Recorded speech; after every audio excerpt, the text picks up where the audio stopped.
Ma'am, we've received a report that your luxury watch is counterfeit. We'll need to confiscate it for verification, the security officer said loudly, drawing every eye in the terminal toward Danielle.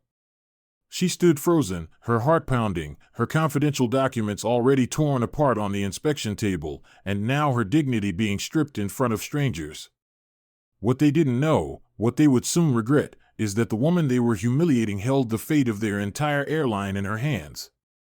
At precisely 6:14 a.m., JFK Airport pulsed with the familiar thrum of travelers chasing destinations, ambition, and time. Beneath the cool steel beams and glass ceilings of Terminal 4, a sea of travelers weaved between coffee carts and security lanes. Yet amid the chaos stood a woman who moved with serene precision, a presence that turned heads not with noise, but with undeniable authority. Danielle Monroe, 44, founder and CEO of Monroe Global Holdings, cut through the crowd like a blade of silk. Draped in a charcoal black wool coat and tailored slacks, she carried a leather briefcase that held blueprints for a $300 million acquisition in Geneva. Her gaze was focused, her stride measured. Every step was a quiet affirmation of control. She had been through airports on 4 continents, met presidents and billionaires, negotiated contracts that changed the course of companies. But today would be different. As Danielle approached the first-class check-in counter for Skylux Air, she offered a polite nod to the man behind the desk. "Good morning," she said with a calm, measured tone, extending both her electronic ticket and her Diamond Elite membership card. The man, tall, broad-shouldered, with graying temples and a clipped mustache, didn't return her greeting. His eyes flicked from her face to her hand, then back to her face. Something subtle shifted in his posture, his lips tightening. "Economy check-in is to the left, ma'am," he said flatly, his voice deliberately louder than necessary. Danielle paused, confused, but not flustered. "I have a first-class ticket, seat 1A. Geneva." She tapped her phone gently, the barcode clear on the screen. The man, Eric Lawson, as his name tag declared, didn't even glance at the phone. Instead, his gaze hardened, voice sharp. "I said, economy is that way. Please don't block the line." His words sliced through the air, loud enough that 2 businessmen behind her raised their eyebrows. Danielle felt the heat of their stares pressing into her back. She tried again, this time her voice firmer but still composed. "Mr. Lawson, I assure you, there's no mistake. I'm a Diamond Elite member and this ticket was confirmed days ago." Still refusing to check the system, Eric pressed a button on his headset. "We have a situation at Counter 4. Passenger refusing to comply. Send security." Danielle blinked, stunned. "I'm not refusing to comply. I'm simply asking you to check my valid first-class reservation." But Eric wasn't listening, he never was. Moments later, 2 uniformed officers approached. "Ma'am, step aside please. We've been asked to escort you." "Escort me?" Danielle asked, incredulous. "I've done nothing wrong." "You're disrupting operations," one officer said, eyes fixed on her with the kind of suspicion that needed no reason. Before she could protest further, one of them gently, yet firmly, took hold of her arm. Around them, heads turned. Whispers began. A black woman in an expensive coat being led away from the first-class counter by security? The assumptions were immediate and cruel. "Maybe she forged her ticket," someone murmured. "Probably thought no one would notice." Danielle didn't argue. She didn't struggle. She simply walked with them, holding her head high even as the knot of humiliation began to coil in her chest. The TSA checkpoint wasn't any kinder. Her documents were valid, her ID scanned without issue, but her briefcase, housing confidential materials, investment contracts, and a luxury Swiss watch, was flagged for additional screening. A TSA agent, middle-aged with tightly pulled blonde hair and a cold stare, pulled her aside. "Place your bag on the table," the woman ordered. Danielle complied, keeping her voice calm. "Please be careful. There are sensitive documents," the agent cut her off. "We'll determine what's sensitive." Without warning, she unzipped the bag with rough hands. Out spilled a Mont Blanc pen, a leather-bound portfolio, and a manila envelope stamped confidential.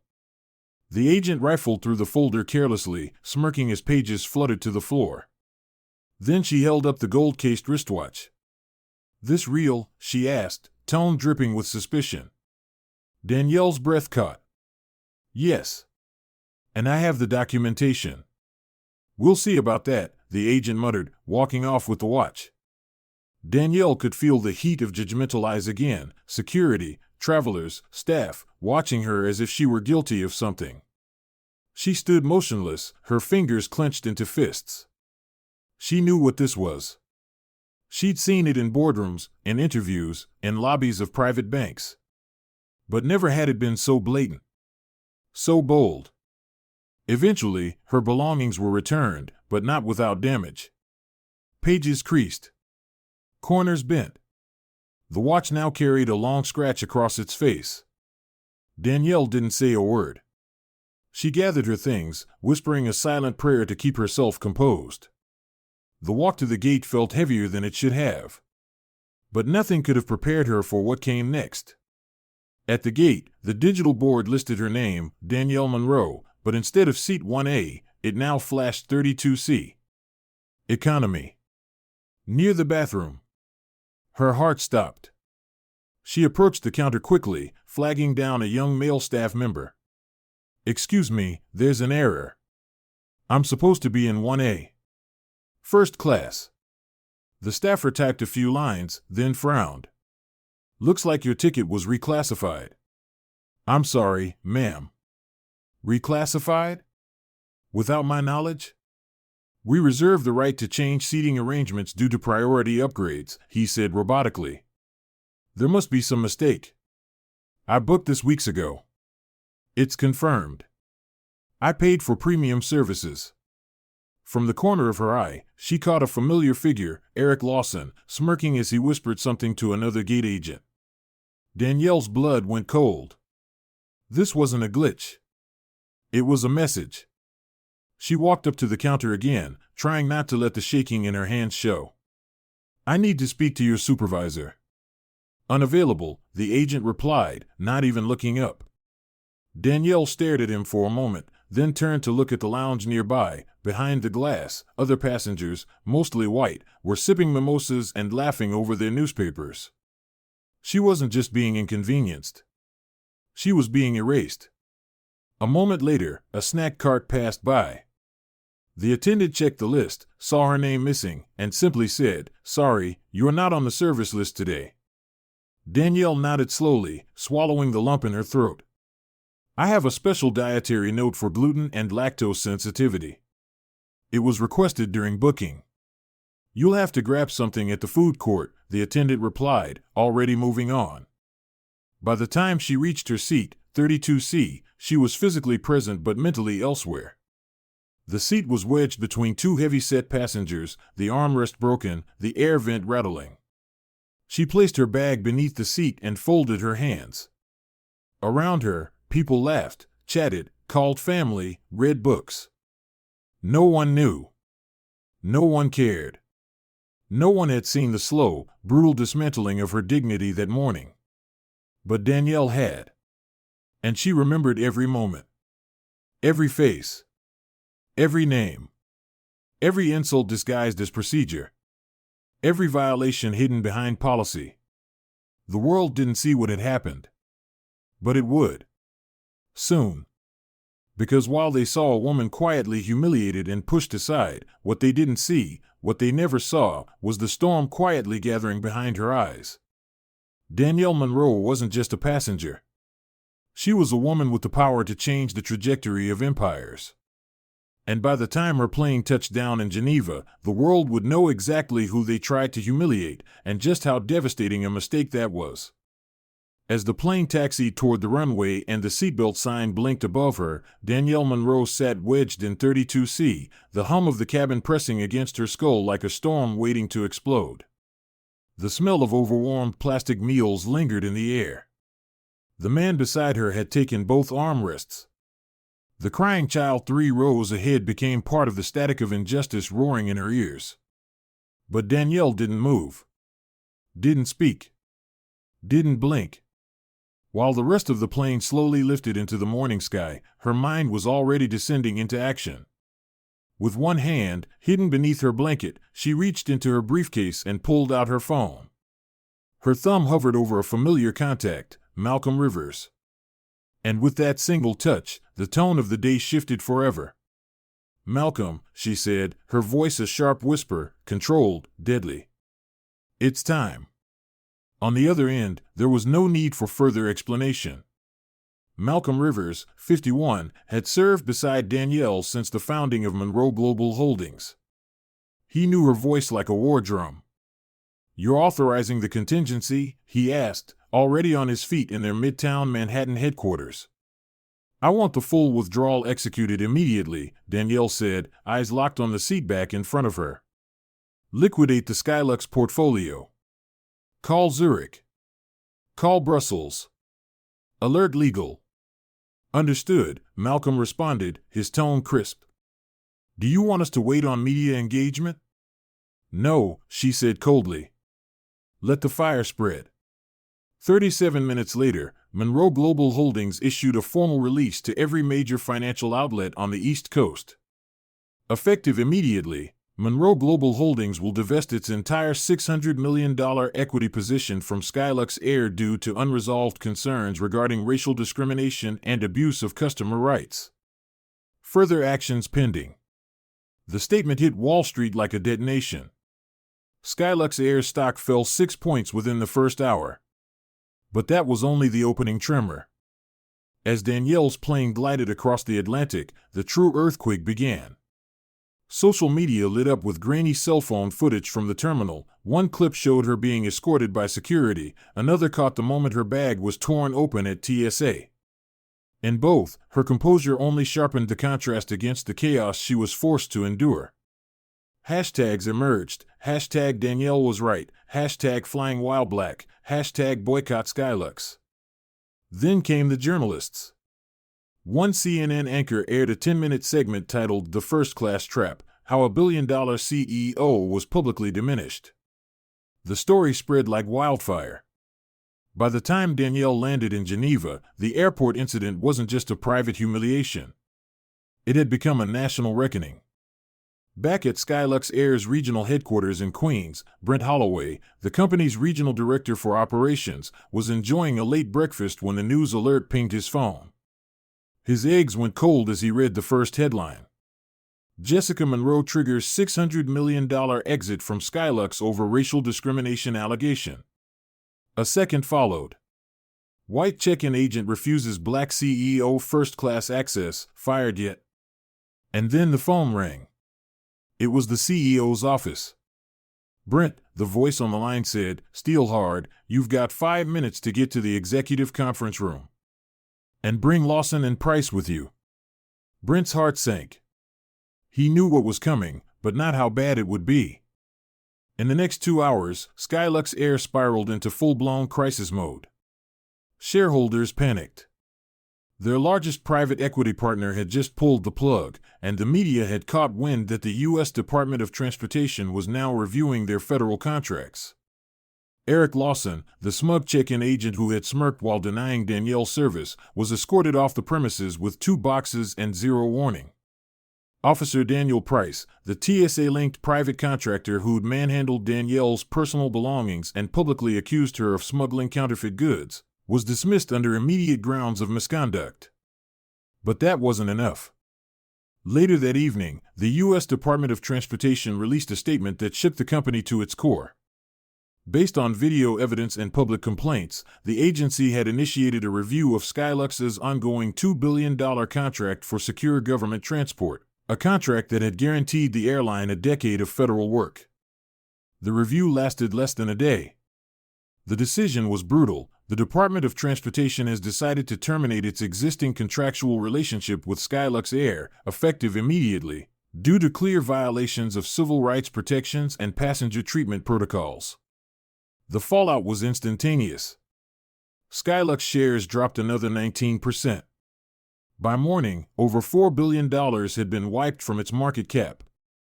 Inside a sterile boardroom on the 36th floor of Skylux Tower, Brent Holloway sat hunched at the end of a long mahogany table, drenched in sweat despite the air conditioning. Across from him sat a silent row of board members, and at the head of the table, CEO Lawrence Bishop stared at him with a kind of lethal calm that made Brent wish someone would just fire him quickly and get it over with. "Brent," Bishop began, setting down the printout of the Monroe Holdings press release. "Would you like to explain how one of the most influential women in global finance was dragged out of a terminal like a criminal, on your watch?" Brent stammered, trying to reach for any words that didn't sound like a death sentence. It wasn't supposed to escalate." Lawson said. "Lawson is gone," Bishop cut in. "And you will be too." Brent's mouth opened but no words came out. "Pack your things." Effective immediately. Outside the boardroom, the press had already caught wind of the internal collapse. Skylux's name was trending for all the wrong reasons. And inside her suite at the Geneva Grand Royal, Danielle watched it all unfold, not with triumph, but with unwavering silence. She had no intention of making a media appearance. She gave no interviews, no statements. The facts spoke louder than she ever could. While reporters crowded outside the company's headquarters, while analysts tore apart Skylux's boardroom culture live on air, Danielle sat in quiet reflection, sipping tea and reviewing acquisition strategies for her next investment. Her silence wasn't retreat, it was power. By the third day, Skylux Air was in full retreat. Public petitions had gained over 1.2 million signatures. Multiple civil rights groups called for a full federal audit of the airline.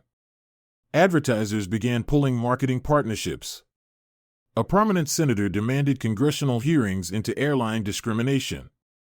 And then came the most symbolic blow of all. The Geneva Financial Summit, where Danielle was set to speak, issued a statement naming her keynote address, "Resilience in the Face of Rejection, Power, Identity, and the Cost of Silence." Overnight, her face, once quietly respected in elite circles, became the face of an unstoppable movement. Back in New York, Malcolm Rivers stood in the lobby of Monroe Global headquarters, watching news anchors dissect every legal misstep Skylux had made. "They never saw it coming," he murmured to himself. "They thought they were just denying a seat. They ended up forfeiting their future." And he was right.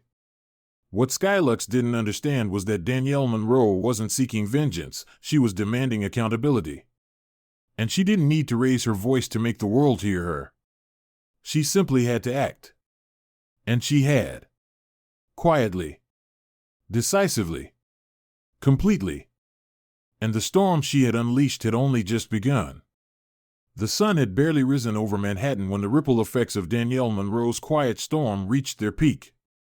Inside the Monroe Global Holdings boardroom overlooking the skyline, the room was still dimly lit, but the screens glowed with headlines that needed no elaboration. Skylux crumbles, $600 million pulled, $2 billion contract terminated, stocks in freefall. But Danielle wasn't watching the screens. She sat at the head of the table, composed and deliberate, her fingers folded lightly as Malcolm Rivers debriefed her. "Legal confirms the federal contract with Skylux has been officially severed," he said.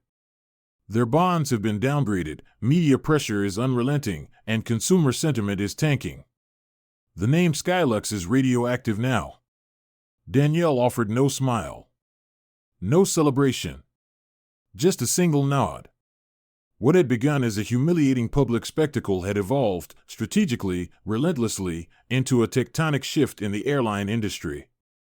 But the mission wasn't vengeance. It was revelation. A call to awaken an entire system built on invisible hierarchies and silent bias. And now the world was awake. Skylux scrambled. They held late-night emergency meetings, flooded press inboxes with apologies, and promised comprehensive reviews of their internal protocols. But it was all too late. Brent Holloway had stepped down after barely surviving the boardroom fallout. His resignation letter, leaked within hours, admitted a failure to uphold basic standards of equity and leadership. The corporate site scrubbed his name by midday. Eric Lawson and Officer Price, now jobless, found themselves at the center of a media maelstrom. Every video clip, Every dismissive gesture, every smirk, was replayed across CNN, MSNBC, and TikTok alike, framed not just as incidents, but as symptoms of a deeper rot. Civil rights organizations issued statements. Airline unions weighed in. Protesters gathered outside Skylux terminals in New York, Chicago, Atlanta. The public didn't just want apologies, they wanted transformation. And Danielle had provided the blueprint. In Washington, hearings were quietly scheduled. The Senate Subcommittee on Transportation and Civil Rights moved to review all airline partnerships involving federal funds. Discrimination, one senator said during a press conference, doesn't just threaten dignity, it threatens national integrity. The committee cited Danielle Monroe's case as the catalyst. Her silence became thunder. Her resistance, policy. Yet Danielle refused the spotlight. She declined every interview. She turned down a dozen offers from major networks and refused to let her communications team issue personal statements. Her philosophy was simple: let the truth speak louder than ego. When a New York Times journalist called her a modern-day Rosa Parks of the skies, Danielle gently pushed back through a spokesperson, "I am not the symbol. I am simply the spark. The fire belongs to the people." Even as Forbes named her Executive of the Year and a photo of her at the Geneva Financial Summit made front-page headlines, Danielle's focus remained steady. She wasn't here for the fame, she was here to build something that couldn't be dismantled by small minds in big positions. Back inside Skylux's shattered empire, the cleanup was futile. Shareholders lost confidence. Customers fled. Travel influencers boycotted their flights publicly, and their competitors swooped in to claim disillusioned frequent flyers. But more than that, Skylux had become a parable, a warning tale in corporate America. Their name was now synonymous with arrogance, negligence, and collapse. Internally, the damage was irreversible. External consultants flooded in, but no amount of branding could scrub what the public had already seen: a company that treated a black woman like a threat instead of a valued client. In contrast, other airlines began overhauling their systems. United, Delta, and JetBlue quietly rolled out new anti-discrimination initiatives. Staff were retrained on cultural sensitivity and implicit bias. VIP programs were restructured to ensure equitable treatment regardless of race or background. Internal monitoring systems were installed at check-in counters and lounges to review how passengers were being handled. "We won't be the next Skylux," one CEO reportedly told his leadership team. Danielle's experience had ignited reform far beyond the confines of JFK. Meanwhile, Danielle returned to work, her focus undeterred. Monroe Global Holdings continued its expansion across Europe and Africa, quietly acquiring 2 mid-sized logistics firms. In private meetings, world leaders and financial heavyweights praised her strategy. But Danielle never let the moment become about her ego. Every handshake was a reminder that power, true power, wasn't in the flex of dominance, but in the poise of restraint. In Geneva, during a closed-door economic forum, Danielle was asked by a fellow executive how she had remained so composed amid such open hostility. She simply replied, "Because I wasn't there to prove I belonged. I was there to remind them that I already did." And while Skylux clung to survival, Danielle thrived without noise. She knew her silence had carried more weight than 1,000 press releases. She had refused to play into the angry stereotype they likely expected. Instead, she had moved like water, quiet, unyielding, and capable of carving through stone. Her story rippled across communities of color, particularly among young professionals and entrepreneurs. Social media filled with reflections, Danielle Monroe reminded me what dignity under fire looks like. She didn't shout. She strategized. That's how you burn down a house with silence and truth. And those messages meant more to Danielle than any award. Weeks later, Brent Holloway's image resurfaced in the tabloids, no longer behind a podium, but leaving a midtown law office looking weathered and defeated. Eric Lawson gave a pitiful online apology through a shaky Facebook video, but it was too little, too late. No one was listening. The world had moved on. And the woman they tried to belittle had built a legacy from the ashes of their cruelty. Months passed. Seasons shifted. And still, Danielle said nothing more. She didn't need to. Because Skylux's heir would forever carry the stain of a decision made in arrogance, executed in prejudice, and paid for in full. And Danielle Monroe, the woman in seat 32C, would forever stand as a testament that real justice doesn't always come with noise. Sometimes, it comes dressed in grace, armed with truth, and backed by power. She had walked into an airport as a customer. She walked out a symbol. And she never raised her voice. She never lost her cool. She never let them define her. She let the consequences do the talking. And when the system finally collapsed under its own weight, Danielle simply continued walking forward, fierce and free. And justice often doesn't arrive loudly. Sometimes, it comes in the form of a dismissive glance, a denied service, or a deliberate silence. The story of Danielle Monroe is not just about a powerful woman being disrespected, it's about what happens when a system forgets that dignity belongs to everyone, regardless of race, status, or background. Danielle never shouted. She never resorted to chaos. And that, in itself, was her power.